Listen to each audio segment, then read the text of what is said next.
Lo hemos dicho aquí en muchas ocasiones. El tema de los ovnis es un tema cada vez más complejo, más confuso.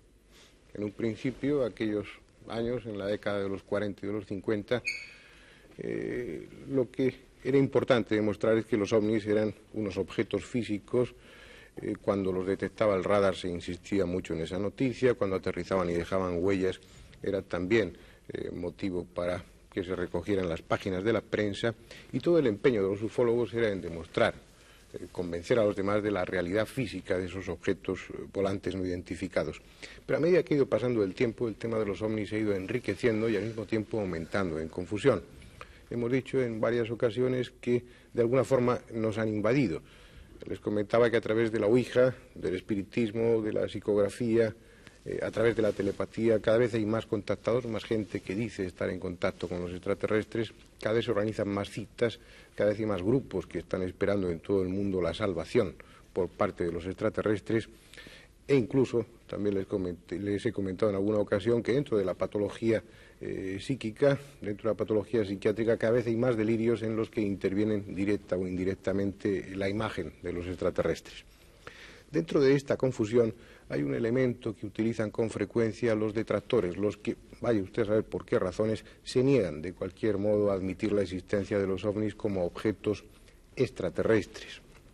Ellos argumentan, y esto conviene clarificarlo, y es la intención precisamente de este programa de hoy, un poco como puerta a una serie que haremos, como ya hicimos en su ocasión, recogiendo el testimonio de los últimos testigos o de parte de los últimos testigos del fenómeno ovni, y hoy un poco como anticipo de esa serie y con el objeto de clarificar un poco las cuestiones en torno, o parte de las cuestiones en torno al tema de los ovnis, vamos a ocuparnos de ese aspecto que utilizaban los detractores y que ahora les voy a comentar.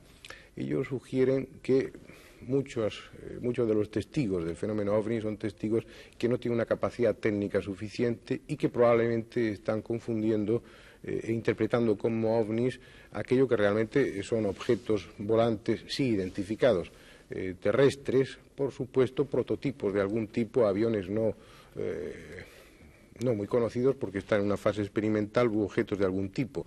E incluso más de uno sugiere que los platillos volantes son en realidad terrestres y fruto de una supertecnología llevada muy en secreto por alguna de las naciones punteras en el desarrollo de la política y de la economía mundial.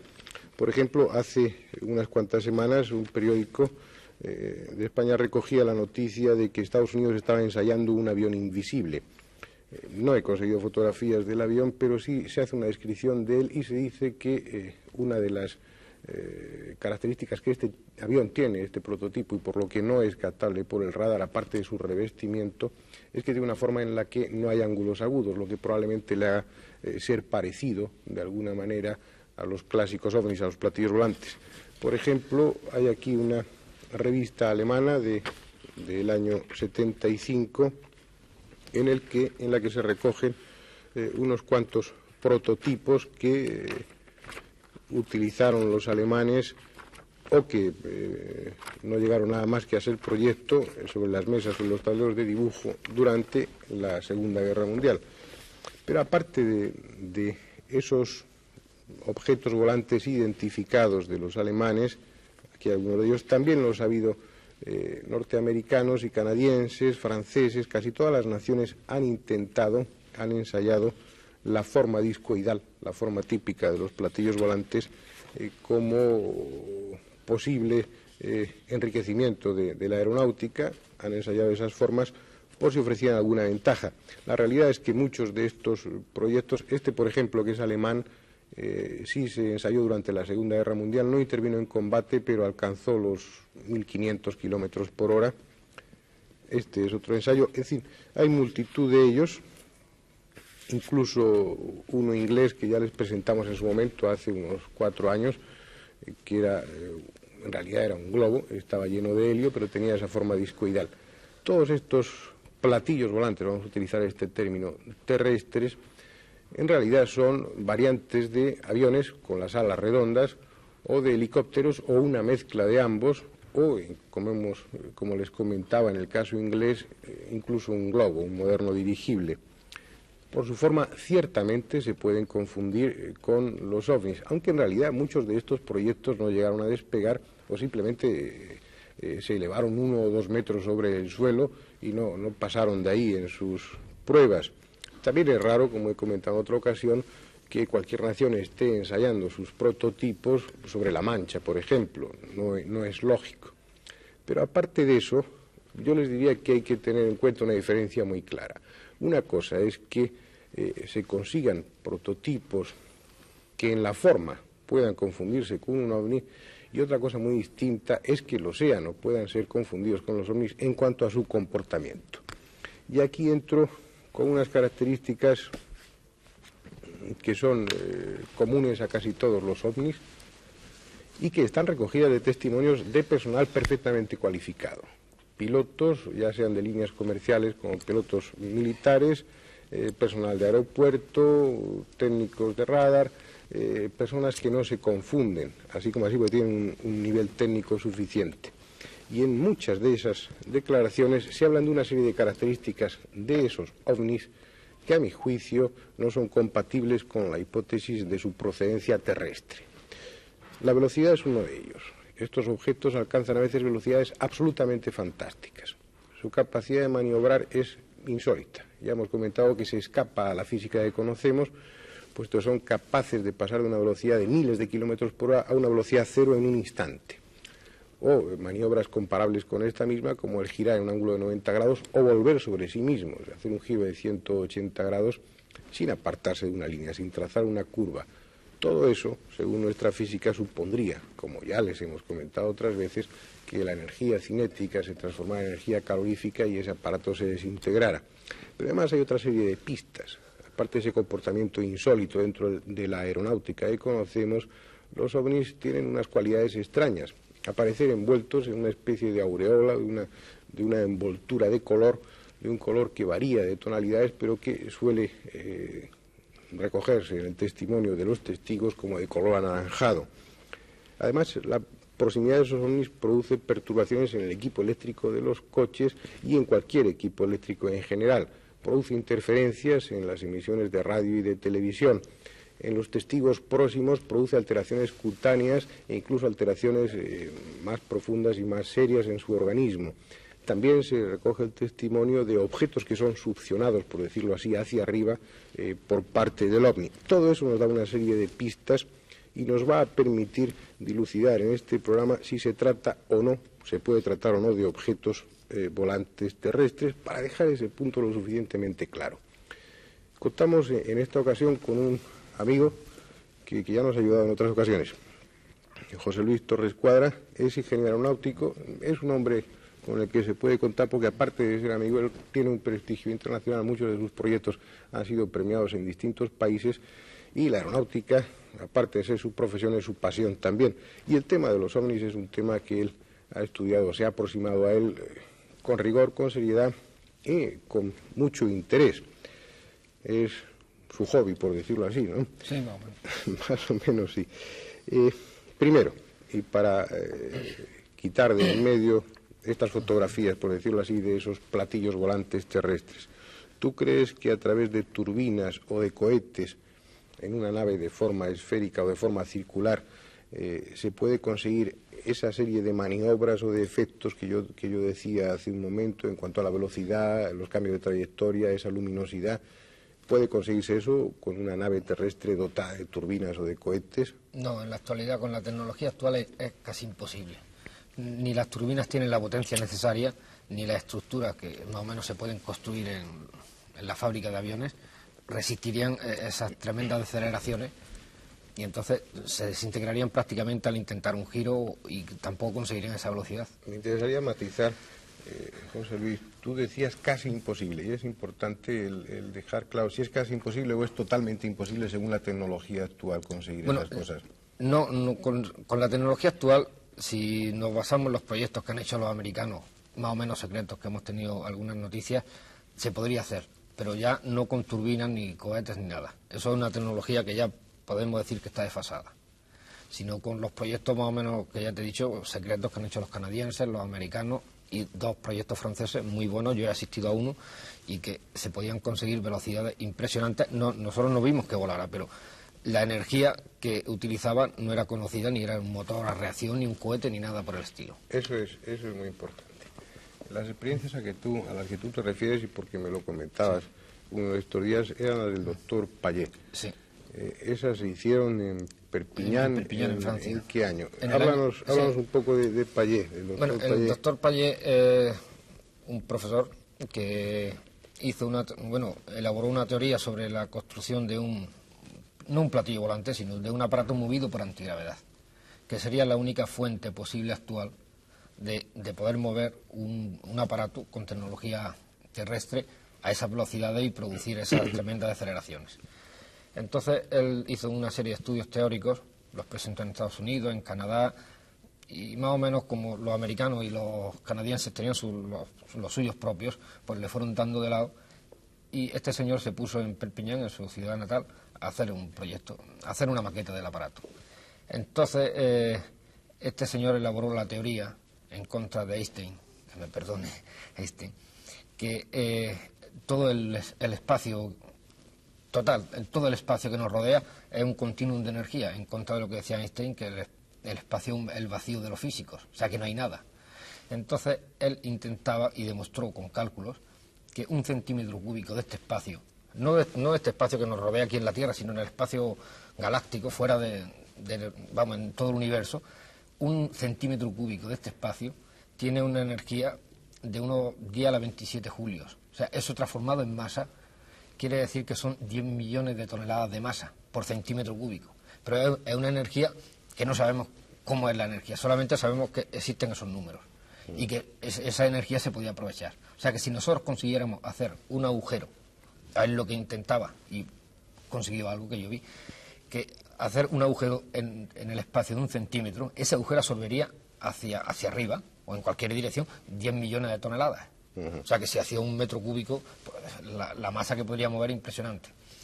También esto implicaría que este objeto, movido por este tipo de energía, antigravedad, sería un mundo propio, tendría sus propias fuerzas convergentes, como sabemos que tienen todos los objetos terrestres, y entonces al comportarse como un mundo propio, con su polo norte, su polo sur, todo, como si fuera la Tierra nada más que en pequeño, se podría mover libremente a cualquier velocidad, porque todas las moléculas de ese objeto estarían animadas por esa velocidad, tanto la estructura como el ser físico dentro. Es decir, podrían sufrir aceleraciones y de aceleraciones brutales, eso de pararse en seco yendo a miles de kilómetros por hora, sin que sufriera consecuencias ni el aparato ni los tripulantes. Por supuesto, porque ten en cuenta que todas las moléculas de cada parte de ese aparato y todas las moléculas del ser o de los seres que lo tripulaban, vamos, de hombres como nosotros, pues irían a esa misma velocidad. O sea que no se quedaría el ser parado en seco cuando el aparato iniciase una frenada o iniciase un giro. Pues entonces, claro, moriría como pasa en los aviones. Muchas veces la gente muere en los aviones por la deceleración que produce. El ser humano no puede aguantar eso. Y entonces, al poder moverse a esa velocidad, podría hacer cualquier movimiento en el espacio a velocidades, incluso se estima, próximas a las de la luz. Bien. Eso en cuanto a la velocidad, en cuanto a la maniobrabilidad, utilizando una técnica, un medio de propulsión de ese tipo, ¿estaría justificada también los cambios de coloración que aparecen rodeando a los ovnis? Sí, porque al ser este objeto como un mundo propio, en su propio campo gravitacional atraería una atmósfera, claro, una atmósfera relativamente pequeña en comparación con la atmósfera terrestre. Y entonces el roce de esta atmósfera, de esta superficie atmosférica con el roce, con la atmósfera terrestre que lo circunda, se ionizaría por efecto de la velocidad, quiere decir que se calentaría. Entonces llegaría un momento en que dependiendo de la velocidad el roce sería mayor o menor, entonces este fenómeno se traduciría en una emisión de fotones, o sea de luz, y que entonces sería roja, amarilla, naranjada, dependiendo solamente de la velocidad del aparato. Bien, mucho de lo que se ha investigado, y ahora te preguntaré en concreto sobre el experimento del doctor Payet al que tú asististe, muchos de los teóricos y de los técnicos que estudian el fenómeno OVNI dicen que, y tienen sus razones para ello, como estamos viendo, que el medio que utilizan para su traslación, para sus movimientos, es un medio electromagnético. O de alguna manera está presente el electromagnetismo en sus desplazamientos. Sí, porque más o menos el campo electromagnético algunas veces se puede incluso confundir con el campo gravitatorio. Y entonces el campo electromagnético nos serviría como en el caso de si, por ejemplo, tenemos dos imanes y lo aproximamos por el mismo índice de polaridad, se rechazan. Entonces es la teoría que elaboró el doctor Pallés, que él creaba un campo gravitatorio de la misma intensidad que el terrestre, o sea, con la misma aceleración hacia el centro del aparato de 9,8 metros por segundo de aceleración central. Y entonces, ¿qué pasaría? Por diferencia de masa, la Tierra repelería el aparato. Dependiendo si se aumentaba la intensidad o se disminuía, sería mayor o menor la velocidad. Y entonces, ¿qué pasaría? Este aparato se podría mover por todo el universo, porque primero lo rechazaría la Tierra. Cuando detectara el campo gravitatorio de la Luna, sería rechazado por la Luna y la velocidad sería aumentando de una forma inconmensurable, y después ya en el espacio viajaría por la propia velocidad, puesto que no existía el rozamiento. Bien, ese sería el medio o el mecanismo por el que estos vehículos podrían funcionar. Ahora, lo importante es la fuente de energía capaz de crear esos campos electromagnéticos o capaz de crear esos medios necesarios para la traslación. Y ahí sí entramos directamente en el experimento del doctor Pallés, del que tú fuiste testigo. ¿Fue en Perpiñán? Sí. ¿En qué año? En el año 72. ¿En qué consistió exactamente el experimento? Bueno, el experimento fue más o menos... Aquí hay un pequeño dibujo. Se le dio más o menos la forma discoidal, pero no tienen por qué tener esa forma, ¿no? Pero la forma discoidal es una forma más o menos que la naturaleza impone aerodinámicamente. Y entonces más o menos es como un enorme condensador. O sea, lo que se hizo fue crear un campo electromagnético cruzado perpendicularmente por un campo magnético, como pasa en los condensadores. Y entonces, en el momento de la descarga del condensador, en el centro mismo del condensador se aprecia un vacío energético que se llama. Entonces, esta maqueta tendría aproximadamente 1 metro entre esto. Era, como te digo, una especie de condensador. Nosotros lo alimentamos con corriente eléctrica de fuera porque el consumo fue brutal, duró poquísimo. Ahora entraremos en eso. Y entonces venía a pesar unos 27 kilos y cuando se puso en marcha, en la balanza donde estaba, porque esto estaba sujeto en una balanza especial, se notó que disminuía 7 kilos el peso. O sea, que se habían desgravitado 7 kilos de peso. No se pudo terminar porque la energía que, ya te digo, que consumió fue brutal. Prácticamente la instalación. Ese es el punto importante. Vamos a detenernos ahí. Desde un punto de vista de tecnología terrestre, se consigue hace relativamente poco tiempo un investigador aislado que había sufrido rechazo o por lo menos poca atención por parte de algunos gobiernos. El hombre consigue los medios y se propone hacer un experimento. Es un hombre de una talla científica, porque ya ha muerto, de una talla científica de primer orden, de primera línea, no era un lunático, por utilizar algún término, sino un hombre consecuente y que sabía lo que hacía. Sus cálculos teóricos eran perfectos y lo demostró. Consigue desgravitar de una masa de 27 kilos, consigue desgravitar 7 kilos. Es decir, técnicamente es posible para la tecnología terrestre conseguir eso. Bueno, para conseguir esa desgravitación de 7 kilos en una masa de solo 27 kilos, ¿qué cantidad de energía necesitaste? Se utilizaron 600 kilovatios en cuanto a energía, ya eso es brutal, y una intensidad de 3.000 amperios. O sea, una intensidad capaz de fundir cualquier cosa. Entonces, esa energía tuvo que ser suministrada, de una central térmica. Y prácticamente toda la instalación se quemó, pues no estaba preparada para resistir aquello. Y eso solamente para desgravitar 7 kilos. Si queremos desgravitar 1 tonelada o 1.000 toneladas, ya podemos hacer los cálculos, ¿no? Con 7 kilos no se puede hacer ningún recorrido espacial. Aún así dejasteis a Perpiñán sin luz. Sí. Y además esa fuente de energía era tan intensa que tuvo que ser proporcionada desde fuera del objeto. Sí, sí. Pero bien, estas naves tienen su propia energía dentro, su propia fuente de energía. La tecnología terrestre, ¿cómo podría resolver ese problema en este momento? Eso me parece que es casi imposible. La tecnología terrestre no está preparada. No utilicemos el casi. ¿Es posible o no es posible? Actualmente, ahora mismo, no. Ahora mismo no es posible. Que yo sepa, o sea, lo que se puede leer y se puede estudiar. ¿Por qué? ¿Qué sería necesario para que eso fuera posible? ¿Qué tipo de fuente de energía sería necesaria? ¿Un reactor nuclear? Sí, un reactor nuclear que tampoco actualmente se pueden hacer relativamente pequeños, porque un reactor nuclear necesita su blindaje y pesa muchísimo. Aparte que la vida del reactor nuclear, pues, aunque es muy larga, se gasta, ¿no? Llega un momento en que puede durar 1 año o 2 años, pero la energía que produce un reactor nuclear ahora, vamos, el más pequeño que yo conozco fue uno que se mandó a la Luna con una astronave, las que fue, y era, vamos, como esta mesa podría ser, pero daba 2 kilovatios de energía. Con 2 kilovatios de energía, vamos, yo no creo que ni se pudiera abrir la puerta de una nave de estas, ¿no? Si no puede ser un reactor nuclear, que no puede ser. No. Un reactor de fusión no. Ahora, actualmente se está investigando en Rusia, en Francia, en Estados Unidos, el reactor de fisión. O sea, para hablar en otros términos, ¿Qué diferencia hay entre el reactor de fusión y el de fisión? La fusión es la desintegración del núcleo, de un núcleo del uranio o el plutonio. Y el reactor de fisión sería un reactor nuclear también, pero que aprovecharía cualquier tipo de energía.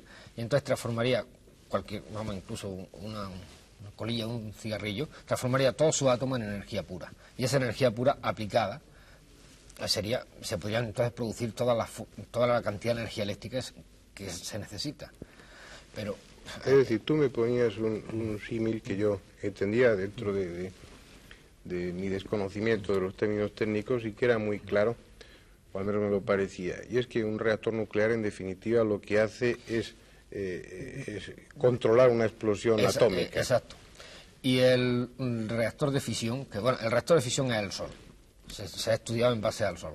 El Sol es un enorme reactor que está constantemente produciendo explosiones de bomba de, no de bomba de hidrógeno, de hidrógeno en su interior, entonces produce esa energía tan brutal que tiene. Entonces se está intentando emular al Sol para poder controlar una explosión de una bomba de hidrógeno, porque ahora sí podemos controlar una explosión atómica, de uranio normal o de plutonio, pero una bomba de hidrógeno es imposible de controlar. No se puede saber nunca lo que va a pasar. Entonces, si se consigue controlar eso, pues no será necesario utilizar uranio, se puede utilizar cualquier tipo de material, una piedra, una caja de cigarrillo, una chaqueta, cualquier cosa que tenga átomos desintegrables para, según la ecuación de Einstein, energía igual a masa por la velocidad al cuadrado, cualquier masa, por pequeña que fuese, la energía es inmensa. Bien, entonces como fuente de energía suficientemente pequeña como para caber dentro de un ovni y suficientemente intensa como para proporcionar esa tremenda cantidad de fuerza o de energía necesaria para esa desgravitación, sería necesario en estos momentos para la tecnología terrestre un reactor de fisión, algo que en este momento está en fase de experimentación y muy secreta y vamos a niveles muy pequeños. Bien. A tu juicio habría que descartar que hace 10 años, 15 años o siquiera hace 3 días hubiera naves terrestres funcionando con reactores de fisión. No, imposible, porque entonces tendríamos energía eléctrica gratis y el consumo energético. Bien, si tenemos que renunciar a un reactor de fisión, ¿qué otras fuentes de energía podrían incluirse dentro de una nave? Por ejemplo, la energía solar, tú has mencionado el sol. Sí, la energía solar, haciendo una nave que no se parecería en nada a un ovni, por supuesto, con unos enormes paneles que recogiesen la energía solar, y claro, esto solamente dentro de nuestro sistema solar, aprovechando la energía solar como un horno solar, de los que se están montando ahora, y entonces esa energía solar transformarla en energía eléctrica, pero también sería la instalación para producir la energía eléctrica sería tan inmensa que, se quedaría el aparato como una mosca al lado de un elefante, ¿no? Es decir, es un aparato muy pequeño y provisto de paneles de kilómetros. Claro. De extensión. Y por supuesto no podría maniobrar en la atmósfera ni soñándolo. A no ser, que se consiguiese, que también se está investigando, la transmisión de energía eléctrica sin cable. Claro, entonces sí, en los aviones terrestres se podrían hacer platillos, ya no habría automóviles con gasolina ni nada, y entonces sí hacer un platillo que absorbiese en el puesto en órbita unos paneles enormes de kilómetros, transformando energía eléctrica y mandándola a la Tierra, y con una antena a recogerla, pero eso es una hipótesis. Es casi ciencia ficción, claro. Que vemos a veces que la ciencia ficción no es tanta ficción y sí más de ciencia, porque en un futuro no demasiado lejano se ve que esas fantasías, lo que se consideran fantasías, se van realizando.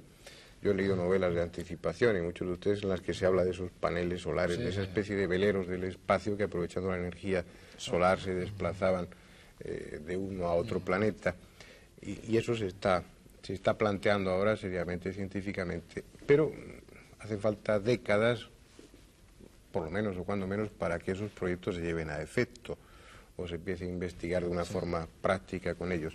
Si descartamos la fisión nuclear, si descartamos la energía solar, ¿qué otro medio puede poseer la tecnología terrestre? Pero tú decías el mandar energía eléctrica sin cable, pero tú has visto que para desgravitar 7 kilos hicieron falta, pues eso, dejar sin luz a una población. Para mover una nave dentro de la atmósfera terrestre, pues habría que dedicar una planta. Sí, bueno, una planta enorme, suministradora de energía eléctrica a cada avión, ¿no? Sí, algo claro. Que no es posible tampoco. ¿Qué otras fuentes de energía? Bueno, hay otras fuentes que también se estudian en los laboratorios, que el aprovechamiento de los rayos cósmicos, que sabemos que existen en el espacio, pero no se sabe cómo aprovecharlo, y otra que es la descubierto hace muy pocos años, la antimateria. Ahora se han conseguido partículas elementales de antimateria. Sabemos todos que la materia puesta con antimateria se desintegra y produce una energía. Pero como solamente tenemos partículas elementales, no sabemos hasta dónde se podría llegar. Tampoco se puede meter la antimateria en un recipiente porque estaría en contacto con la materia. O sea, tenía que estar aislada por campo electromagnético, en fin, una tecnología del futuro que ahora se están dando los primeros pasos, los primeros bocetos, pero no pasa nada. Es decir, para terminar y dejar todo lo clara que puede estar esta cuestión, sin entrar mucho en datos técnicos, dentro de 50, 60, 100 años, la tecnología terrestre estará probablemente o posiblemente en condiciones de fabricar naves de este tipo. Sí, yo creo que en un plazo de 50, 100 años se podrán fabricar. Este momento, como ingeniero aeronáutico, en relación con, bueno, quitando los proyectos ultra secretos de los que tú no sabes nada, ni sabe casi nadie nada, la investigación terrestre, lo que está haciendo la tecnología, la ciencia nuestra, permite con toda seguridad descartar en este momento que estos objetos volantes no identificados sean terrestres. Sí, eso lo permite, descartado, lo afirmo desde aquí que es imposible. Ni con un cohete, ni con un motor como el del cohete Saturno que fue a la Luna, imposible. Ni esos reactores de fisión nuclear en este momento puede hablarse o puede pensarse que se estén utilizando. No, imposible. Bien, creo que eso deja bastante clara la cuestión. Lo que no quiere decir que todos esos objetos que se ven en el cielo sean realmente extraterrestres.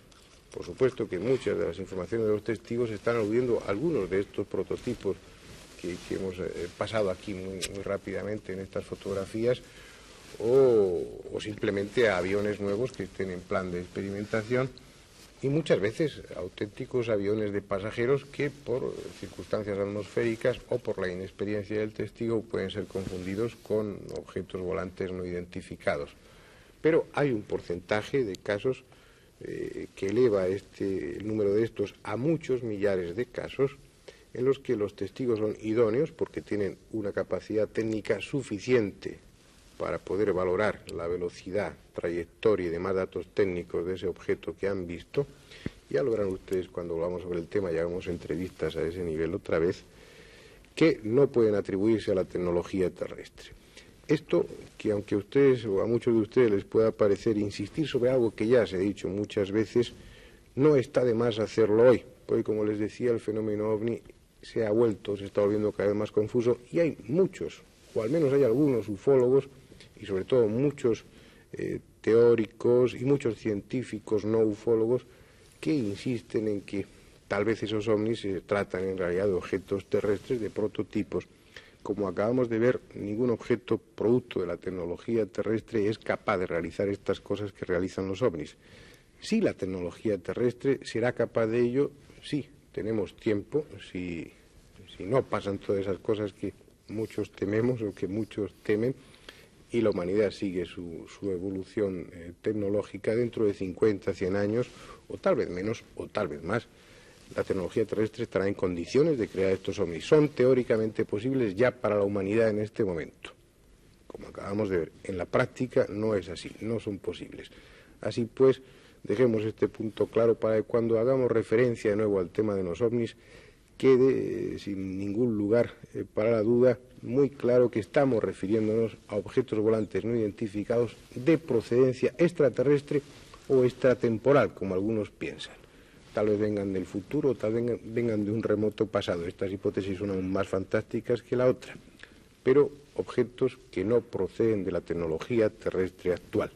Y dejado este punto claro, dejamos también aquí el programa y volveremos sobre el tema de los ovnis en su momento. Gracias a José Luis Torres Cuadra, como tantas otras veces. Nada más. Muchas gracias.